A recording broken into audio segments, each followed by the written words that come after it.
بدي أدخل الجامعة ونفسي أصير لما أكبر دكتورة جلدية. بحب أكون مهندس معماري عشان أبني وطني من جديد. లాయరైతే ఎవరైనా భార్య భర్తను విడిపోతే వాళ్ళని కలపాలని కోరుకుంటున్నాను. I'm a Kerala Solier Vajji.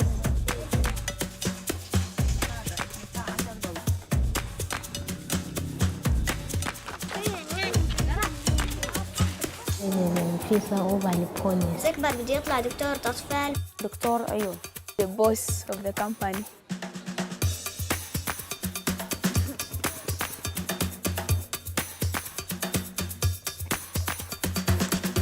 أنا بوصف حالي إني أنا مجتهد، أنا بثق بحالي وأنا متعلم.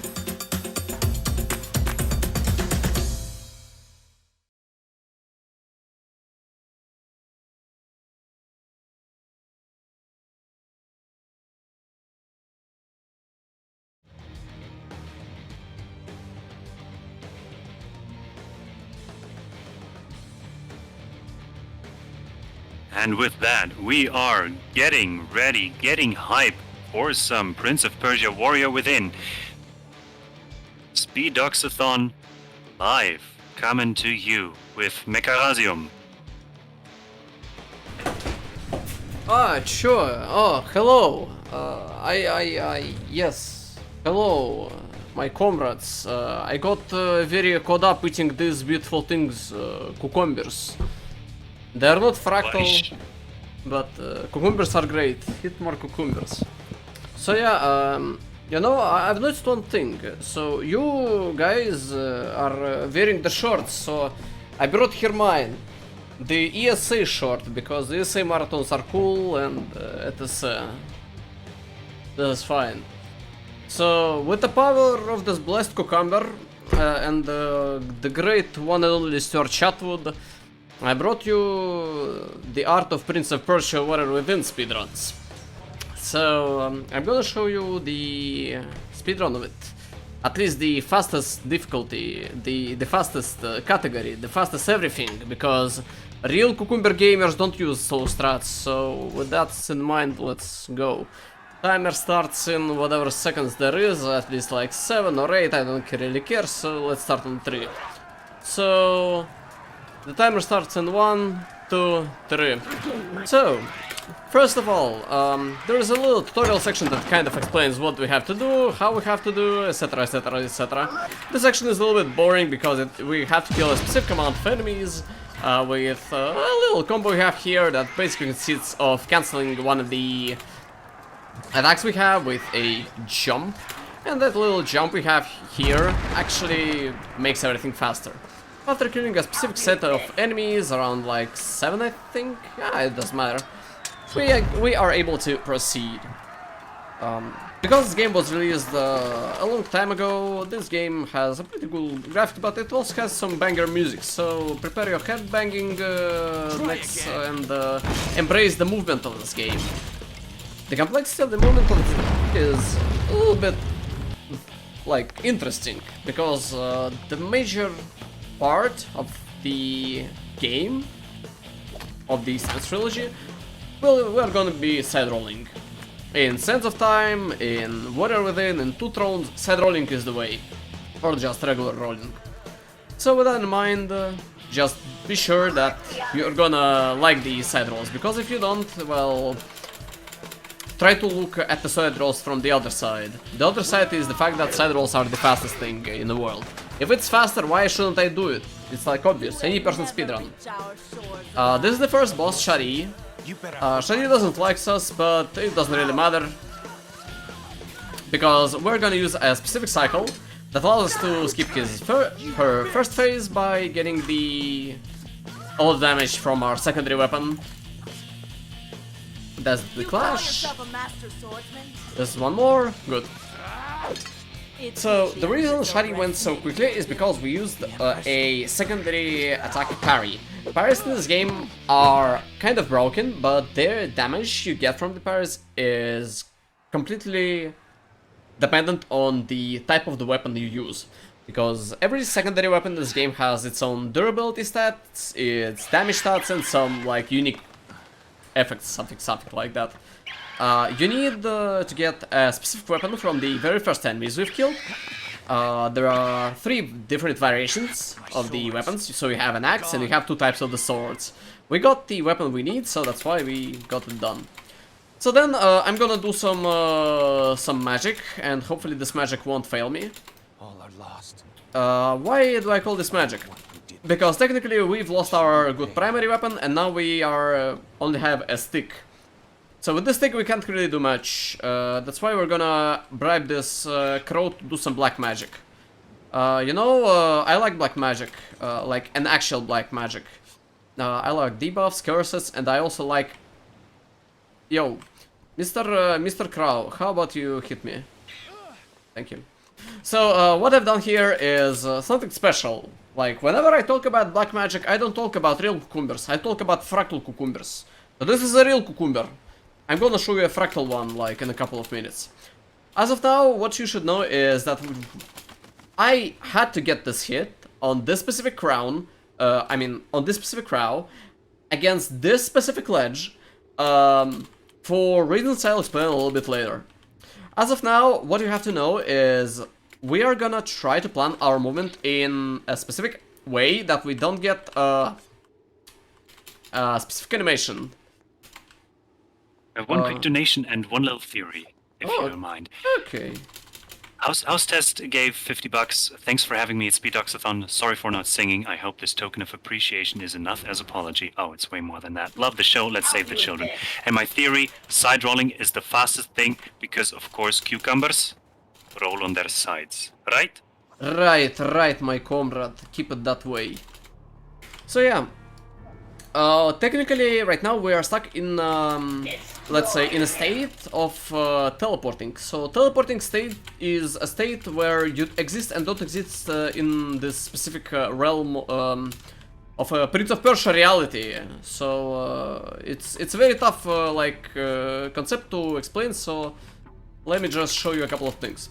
So this is a spider sword skip. It skips a spider sword, as it might have noticed. Banger soundtrack, but we don't care. And black magic work! First try! Nice! So what we've done here is a thing called ledge storage. Ledge storage is probably #1 reason why you will reset. So that crow we got a hit from kind of stores our location on that specific ledge. Whenever we grab from any ledge that's not our original one, the game kind of messes up with memory or something like that, and we're getting teleported to another plane of existence. It's a very tough concept to grasp, trust me, I know, but here's another one. So this is called a Paclomax Skip. There's a Russian runner called Paclomax, and he found that if you wall run at a very specific position, you'll be able to skip the entire part of it. So then we're gonna set up a quick, I didn't set up it properly. So like, you can skip this cutscene as well. And the entire, this section can be skipped without watching any cutscenes or slowing down whatsoever. So yeah, banger soundtrack by Stuart Chatwood, by the Mr. Stuart Chatwood. The same guy that wrote the Darkest Dungeon soundtrack and the rest of the Prince of Persia soundtracks, whatever. So yeah. So I think it's about time where I'll kind of have to start playing you the actual run. So let's start by simple things. So you see, a lot of games kind of operates on a set series of triggers that tell the game where you are, what kind of weapon do you have, what character are you playing, etc. In Prince of Persia, we call these triggers story gates. So story gates are very important because they basically tell the game what to do, how to do, when to do. What if I say if the entire any-person speedrun is based off breaking these specific triggers? So here I'm gonna do some more black magic. This should work. So we're gonna break a couple of story gates here by doing something called a zip. Zipping allows you to overload the memory of the game, and instead of backing up the inputs that you can basically that you throw into the rewind system at around 25 to 26 inputs, if you throw them very fast, the game kind of breaks it up. And instead of like going back and restoring all the momentum on all the stuff that you did, instead it just amplifies them by a lot. So by doing this little concept, we are able to quickly skip with the very first zip, around like 4 to 6 hours of casual gameplay. So with that in mind, please bear that we're at the, well, very close to the end of the game, pretty much. But the game still thinks that we're at the very start. So it's very important, because if we'll go into that zone ahead of us, without making the game think, or like, without making the game catch up to us, game's gonna softlock. It's not good, trust me. You don't want this game to softlock. This game is like a hot pile of, doesn't matter. So yeah, because of that we're gonna do a couple of more zips, but this one is gonna be a little bit different. Because the zips have like this little variation. So like there is regular zips, and then there is vertical zips. The problem with vertical zips is that they have a thing called jump. So whenever you involve zipping and jumping, oh, this is crash by the way, we crashed the game because we need the crash. So yeah, whenever you involve a jump into your zip, zipping becomes very difficult to control. So that's why we are also trying, throwing an extra camera input to make sure that zipping goes well. So here we've suddenly transformed into someone called Maggot Man. This is basically a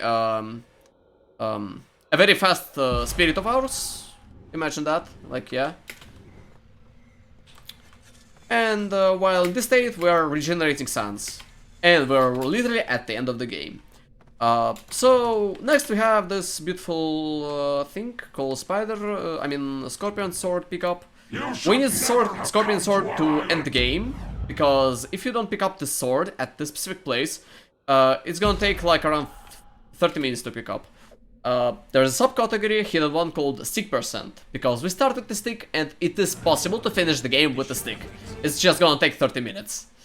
And I haven't like submitted an incentive to do this at the marathon. So because we've picked up the strongest weapon in the game, besides like a water sword, we kind of can go and finish the run now. So a couple of simple zips here, and a little bit more side rolling, because everyone loves side rolling, right? Right. So then we have this beautiful and very easy zip over here. The zip doesn't save any time, but I like to do it because zipping is fast. Alright? Nice. So by doing the zip, we need to load the area ahead of us, so that's why we drop here and get this little fancy drop. Because this drop here loads an area ahead of us, and we need an area ahead of us to actually proceed. So that's why we're doing this zip inside this door. Should work. Great. So, then we are hitting this ladder over here, so we can load the next area over here. Story-wise, there should be a chase with the Haka. He's chasing us. Well, not. But in general, we're just running away from the invisible danger there is. Hello, the Haka! Oh, he's behind me! So yeah. Yes, sorry. So yeah, here is the Haka. And we're slowly but steadily coming to the end game part of the game, you know. So let's hit this beautiful storage here and let's just casually zip through this area. Because this area has a cutscene that spawns a couple of enemies. I don't really want to fight enemies, so I'm just gonna zip past them and past the cutscenes and all the unusual stuff that might happen here. So here we're going to do a technique called safety fall that basically allows us to fall from a little bit more high than usual, but again, it's not a big deal because we're still gonna be faster than anything you could possibly imagine. So then, not only we have the primary weapon, but we also have the secondary weapons, as I mentioned very early into the run. And so the thing I didn't mention is that your secondary weapon inherits some stats from your primary weapon. And that one stat that basically interests us is the damage. So the weapon we just pick up is called Yellow Sword, Banana Sword, Toxic Sword, Porcia 666, Szamacka и так далее. Does not matter. What matters is this sword deals... Yeah, the sword deals a lot of damage. Here is probably one of the hardest zips in the entire game. So you not only have to set it up very fast, you have this weird angle you have to pick up. I got it first try because I'm a god gamer, that's fine. So then this is a very easy zip. You have to just roll around and make sure you don't go anywhere like this. Great. And so the second hardest zip into the run comes onto this ledge. I think the angle should be not fine. So yeah, this is called Evol Zip. You gotta vault this specific animation from your vault and make sure that everything goes fine. Then you're just gonna hit this trigger and hopefully... I died. So if you die, that means you've done something wrong, like terribly wrong. So let's just make sure that I'm gonna do the zip like actually properly. So it's gonna be like this. It's very easy to fail the zip, quite honestly, because you don't have like that much of a visual cues on this particular zip. But like second try, I'm gonna take it. So like this is fine. So because the triggers are screwed up a little bit, there are some triggers that you still have to hit to make sure that the game progresses normally. Because if you don't, the game is just gonna softlog. Because as I said earlier, because we ignore a lot of story triggers and we hit different kind of ones, the story is like all messed up. And if you do something that kind of, let's say, messes up with the game memory or like the original way to progress the game, you might either softlock or the game can just crash. So you don't want to see both of those things. That's why we are gonna jump here and kind of rewind ourselves to make sure to despawn the cutscene below us, because that cutscene, after it finishes, it's gonna kill us. It's not good. So this is a very, let's say, mid-game location. So yeah, and we're gonna stop a very fancy zip here. Hopefully it's not gonna kill me. So yeah, if you do this zip correctly, the zone behind us is gonna despawn. And I can see that I didn't do the zip correctly, so that's why I'm gonna rewind.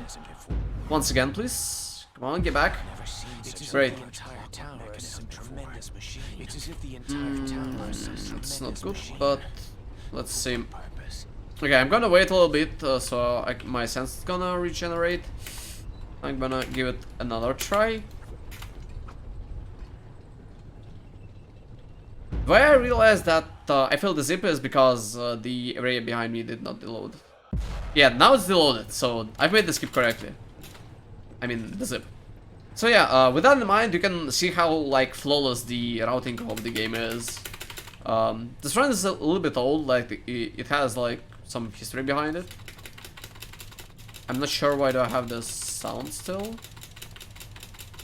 but whatever, should be fine. Current world record holder, Evader, called whatever, Evazik, uses a different route found by Creator and Paclomax, I think. Some other Russian runners. I'm gonna redo the skip. And the zip I'm trying here to do is called the Venive skip, from the Canadian friend of ours, Venive. So Venive found that if you'll do this particular set of motions for the zip, you're gonna both hit the low trigger and you're gonna despawn this location over here. So if you see that the location kind of despawns like this, that means that you're fine. Great. So now we're gonna hit one of the triggers that's inside the walls that was left from the developers, I think. At least, like, that's what I've heard. And that will allow us to do some black magic stuff. So yeah, then we're gonna do and rotate our camera like this, tilt the way camera all the way to the top, and make sure that we zip inside the throne room without hitting any other extra triggers. Otherwise, it's gonna be bad. So yeah. After that, we're gonna do a wall run to hit the trigger, and then we're gonna tilt our rail, slide the camera to the right. So we're gonna hit one of the last triggers. As you can see, I'm still playing as the Sandwraith, as the Maggot Man. Technically, we're supposed to be a regular prince now, but because we skipped all the necessary triggers for the game to check what kind of prince are we on, we can go to the final battle with Kaelina with like this form as our usual one. In this form, you can like skip the Kaelina fight as well and pick up the Sandwraith mask, but this will break the game, and we don't want to break the game. So there is a couple of final zips to set up. So this one's the first one.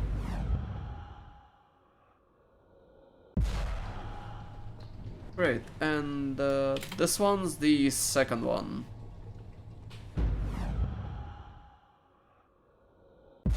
Great.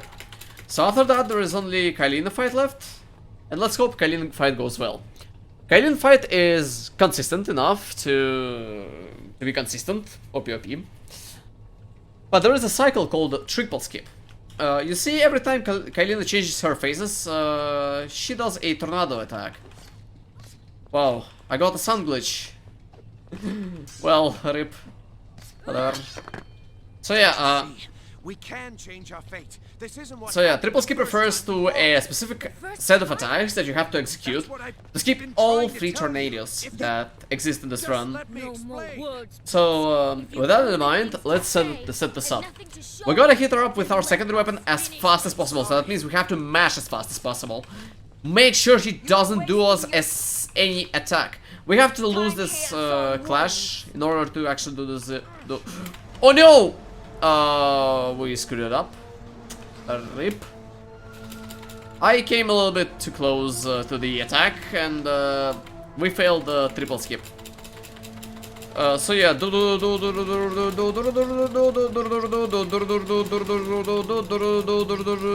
you don't like the root and storm? Oh, you guys.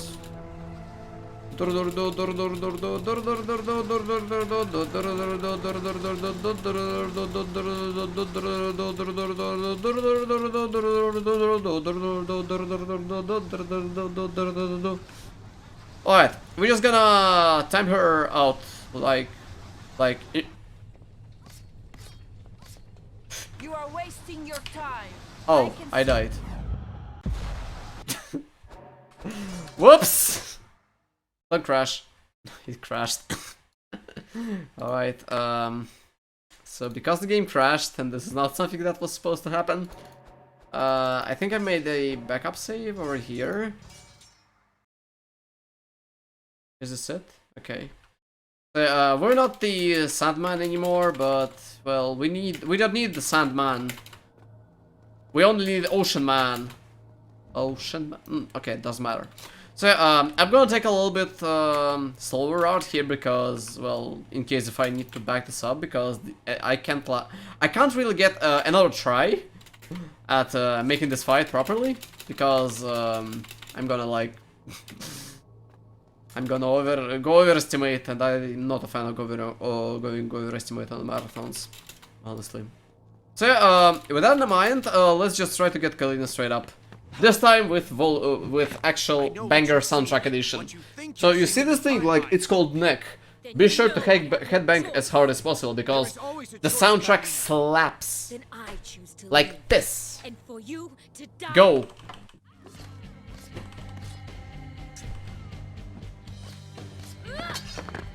Don't you see? We can change our fate. This isn't what happened the first time we fought. The first time? That's what I've been trying to tell you. If you just let me explain. No more words, Prince. If you've only things to say and nothing to show, then let us finish this. I'm sorry.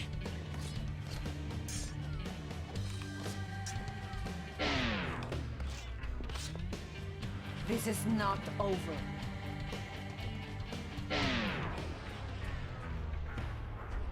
Damn. Unlucky.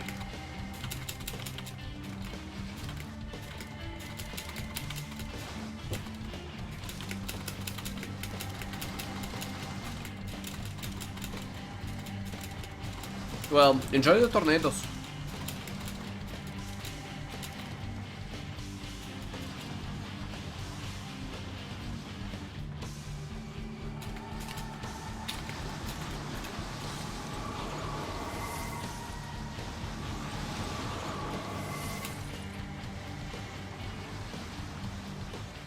I guess while we're watching for your beautiful rerun of Sandstorm, Sandstorm the video game, I have some upcoming incentives I would love to talk about.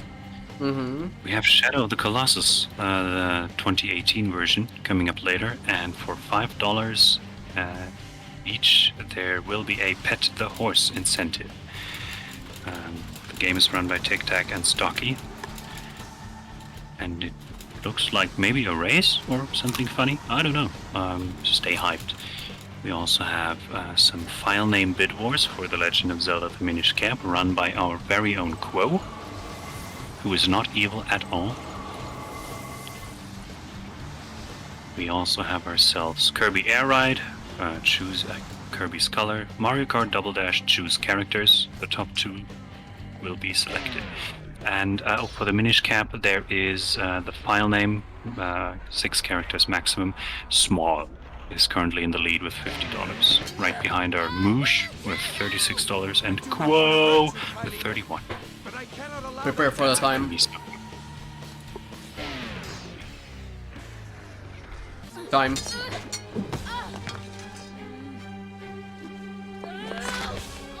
I'm sorry. So yeah, if you like this run, I think we have a lot of resources to learn from. It's a very decent run to like to start. It's just perfect. It's like 20 minutes longer or so if you actually like wanna grind it. But the most important part is this cucumber that I just ate. You see, like cucumbers are very good for your health. That's why you're gonna eat them a lot. So every time you see this triple skip gaining failed, you eat a cucumber. So every single person here should eat one. Trust me, it just works. Okay, on a serious note, this run is pretty great. It has 3 major routes, so like there is any person, there is zipless, there is no major glitches, with a lot of glitches inside. The community of this game is good one. We have a lot of resources to learn from, a lot of runs to watch, a lot of cool people to follow. So if you want some more shoutouts, I'd like to shout out some god gamers like Artkiller, Subsaki, Paclomax, Creditor, Evader, Zack Snyder. Zack Snyder speedruns is like insane Uganda runner that broke the top 5 leaderboards, so from the any person with his very first run. So yeah, we have Tokaloni and cool people around.